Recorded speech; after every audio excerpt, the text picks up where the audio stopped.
আমি যাচ্ছি ব্যাঙ্গালোর, শ্রী শ্রী রবিশঙ্করজির সঙ্গে দেখা করতে। অনেক দিনের পেন্ডিং ছিল, তারা ডেট দিয়েছেন আমাকে, আজকে চিঠি দিয়েছেন দেখা করার জন্য। তো সেই জন্য ব্যাঙ্গালোরে রওনা হচ্ছি, কালকেই ফিরবো। আজকে ডেট ওনারা কনফার্ম করেছেন চিঠি দিয়ে, শ্রী রবিশঙ্কর থাকবেন। আর এখানে আমার কোনো কাজ নেই আজকে। দিলীপ ঘোষ কোনো অভিমান করেনি, ছোটবেলা থেকে আজ পর্যন্ত কাজ করেছে। পার্টিতে কোনো প্রোগ্রাম নাই। হ্যাঁ, প্রধানমন্ত্রী আসছেন, গিয়ে ভাষণ শোনা, সে তো আমি মোবাইলেও শুনতে পারি ওনার ভাষণ শোনার জন্য যাওয়ার দরকার নেই। অন্য কাজ যখন দেবে পার্টি, সেই কাজে লেগে যাবো। দিলীপ ঘোষ নাকি জীবন শৈলী খুঁজতে গুরুদেব শ্রী শ্রী রবিশঙ্করের কাছে চলে গেছে।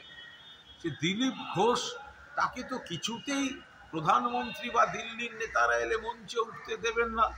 এই শুভেন্দু অধিকারী, সুকান্ত মজুমদার, শ্রমিক ভট্টাচার্য, দিলীপ বাবু আমন্ত্রণ না পেয়ে বুক ফাটা অভিমান নিয়ে একা একা ঘুরে বেড়াচ্ছেন। এত অবধি ঠিক ছিল, পশ্চিমবঙ্গের এদিক ওদিক ঘুরছিলেন। আজকে যা খবর পেলাম, আর্ট অফ লিভিং একেবারে গুরুদেব শ্রী শ্রী রবিশঙ্করে চলে গিয়েছেন।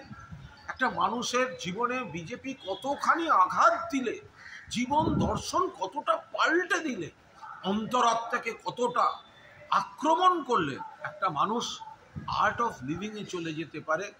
দিলীপ বাবু এখন ওখানেই থাকবেন নাকি আবার বিজেপির মঞ্চে ফিরবেন, সেটা অবশ্য আমি এখন জানি। ফলো করুন সংবাদ প্রতিদিন ডিজিটাল।